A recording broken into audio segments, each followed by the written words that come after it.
Hello, this is Ayako Sekiguchi from Wellness Kitchen. If you could quickly make a nutritious, hearty soup for breakfast, your diet would be much richer and you could start your day full of energy. So this time we'll be using storage bags. We'll be making 6 different hearty soup ingredient sets that are super easy and satisfying. You can also keep them in stock for later. They'll be really useful for preparing healthy meals. I'll also introduce different flavor variations and arrangement recipes, so please give these healthy soups a try. Here are 3 benefits of stocking soup ingredients. First, by storing the ingredients while they're still fresh, you can prevent them from spoiling and use them in soups. This way you can efficiently get all the nutrients. Second, you can use seasonal ingredients and bargain items. You can use everything without waste, so it's economical. Third, above all, it's quick and easy, so you can have a healthy meal even when you're busy. Now, I'll introduce ingredients that are suitable for storage. This time, I tried packing various vegetables in a bag so that they can also be frozen. Basically, you can freeze almost any kind of vegetable. Broccoli, bell peppers, komatsuna, carrots, kabocha squash, cabbage, and also onions, green onions, mushrooms, and lotus root. Really, any seasonal vegetables are fine. Just avoid leafy greens that you would use for salads. I think it's better to avoid them. For vegetables that need their bitterness removed, like spinach or bamboo shoots, use them after proper preparation. As for the ingredients, they're things like these dried foods. For example, grated yam or cut wakame seaweed. Using dried shredded daikon can add variety to your ingredients and let you enjoy different flavors. You can enjoy different arrangements, and it will also make the dish a bit more filling, so things like glass noodles are also recommended. For protein ingredients, meat is good and ground meat works as well. Sausages and bacon are also easy to use. Seafood mix and fried tofu are good options too. And also things like these canned boiled foods. Those are also recommended. There aren't really any strict rules for making a nutritious soup that lets you get both vegetables and protein at once, but something like this works well. Please use these ingredients as a reference. Potatoes, konjac, and tofu can be used, but keep in mind that freezing tofu changes its texture a bit. Now, let's go ahead and stock up on soup ingredients, but also keep in mind how to store them. Please choose the size of the bag while considering the number of people you'll be serving. This time, I'd like to make 1 pack with enough for about 2 people. I've prepared a variety of vegetables. You can use leftover pieces or odds and ends for this. That's totally fine, just use whatever you have in your fridge. Try to make good use of seasonal vegetables, discounted veggies, or whatever's on sale. Ideally, use a variety and gather as many different kinds as possible, including vegetables. I'm going to cut up various ingredients and sort them into these storage bags. Since I want to finish the soup quickly, it's better not to cut the ingredients too big. They'll cook faster that way, so I recommend it. These are new onions, so they cook pretty quickly. Yes, onion soup. You don't have to use the same ingredients for everything, so it's fine to have some with onions and some without. Onions are really just the base ingredient. This time, I'll sort them out. Let's continue. Now for the green onions. You can also chop up any leftover green onions. I'm going to put some of them in the soup bag. Okay, now I'll add the green onions to this. Next is pumpkin. The pumpkin too. Since it takes quite a bit of time, I'll cut it into slightly smaller pieces. I'll just divide them up as I see fit. Okay, now for the carrots. When it comes to vegetables, it's better to cut the harder ones into smaller pieces. Try to cut them so that everything finishes cooking at about the same time. I sliced the carrots a bit thin as well. Now I'll add the carrots here. I'll also chop up the maytake mushrooms. It's good to keep the ingredients about the same size. I'll put the maytake mushrooms in with the green onions for the Japanese style section. And since this bag doesn't have anything in it yet, I'll add some here. Now for the komatsuna. If you divide up the ingredients nicely like this, you can create different atmospheres and enjoy a variety of soups. Lotus root is also a great option. With bell peppers too. For bell peppers, you can use the seeds and pith after removing the stem. Just like this, shake and separate the vegetables so that they're evenly distributed. Broccoli cooks relatively quickly, so I think it's okay to leave the pieces a little larger. As for the cabbage, just remove the tough core and roughly chop the rest.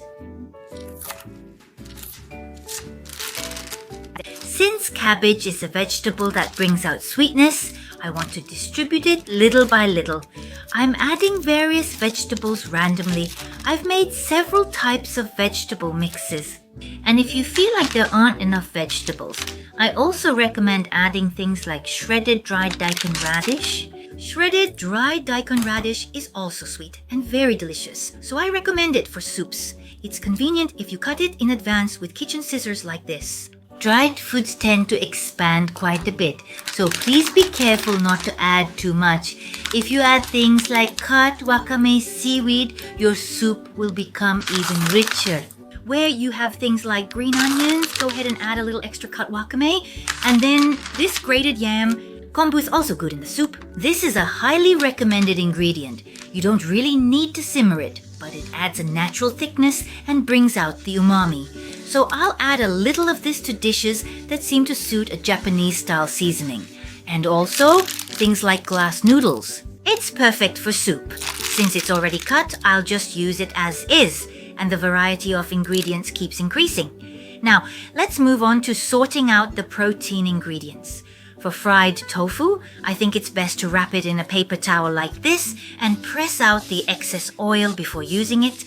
You can remove this much extra oil, so I definitely recommend trying this extra step.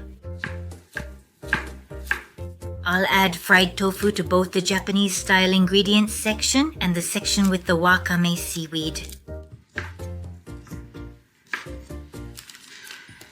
These kinds of ingredients are also recommended. I'll put them in this bag. I think it's fine to just divide them up into various bags like this as you like. I'll also use some seafood mix. I'll use chicken breast and also pork like this. I'll use these kinds of meats. In that case, please cut the meat into bite-sized pieces before putting it in the bag. If you lightly coat the meat with some flour before putting it in the bag, it will turn out nice and fluffy. That's the key point. Try coating the whole thing with flour like this.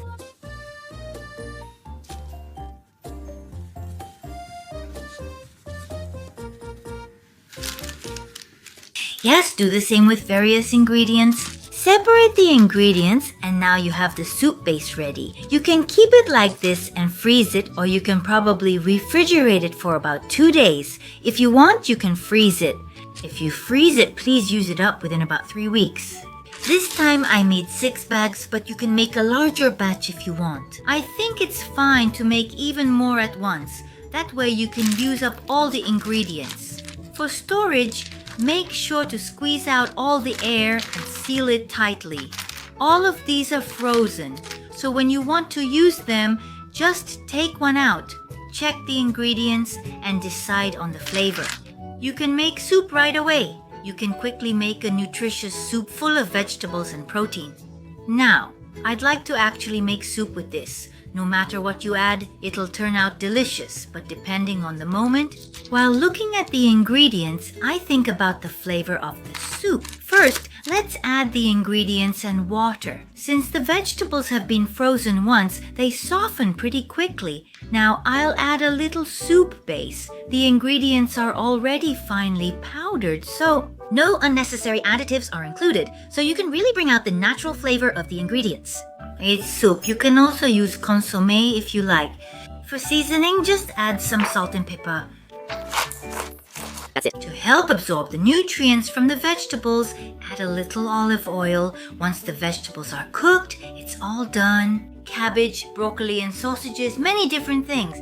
This is a basic soup with vegetables. It's packed with ingredients and just one bowl is full of nutrition.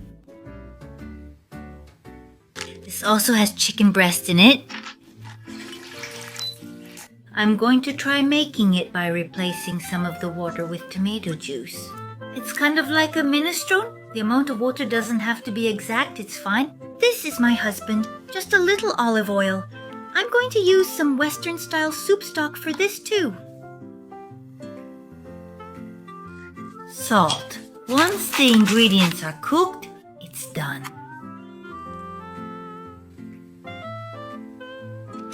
Next, we add the seafood. It's a mix.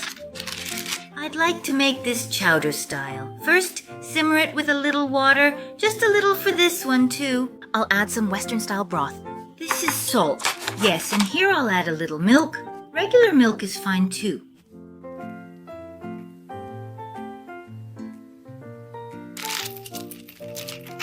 Since there's pork in it, I'll give it a bit of a pork-style finish. This time I'll use Japanese-style broth. I'll finish the seasoning with miso.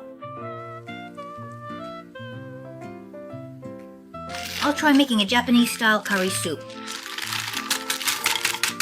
This one also has dried shredded daikon and tororo kombu in it. For the seasoning, the base is a Japanese-style dashi. And then I season it a little with mentsuyu. And then I add curry for flavor. The amount is up to your preference. Just whatever you like is fine. Once the ingredients are cooked, it's done. It's a curry soup, kind of like the one you get at a Japanese-style noodle shop. And then, for the sixth dish, this one uses wakame seaweed and mushrooms. I want to finish this with a Chinese-style flavor. I'll use Western-style soup stock for this too. Even though it's called Western-style, you can use it for Chinese dishes, stir-fries, anything. To give it a Chinese-style taste, sesame oil is the key. Once the ingredients are cooked, it's done. That's it. This time I introduced an easy way to prepare and stock soup ingredients. Let's enjoy a Chinese-style soup. I'd like to try it now. Please excuse me for eating while standing. The base is salt and sesame oil, so it's really light and refreshing. And then there are a lot of ingredients in it, like cabbage, wakame seaweed, carrots, fried tofu, and green onions. But you know, it's pretty hard to prepare all these ingredients from scratch in the morning, right? That's where having a stock of these soup ingredients comes in handy. You just take them out of the freezer, and once the ingredients are cooked, it's done. I think it makes for a really easy and convenient breakfast. This time, I only introduced the soup, but you can add rice to it too. You can also make it like risotto or drop an egg in to make it like rice porridge. You can also arrange it in different ways, and that way it becomes a really easy and nutritious meal. Please try practicing a healthy diet. Thank you for watching until the end. See you next time. Let's meet again in another video.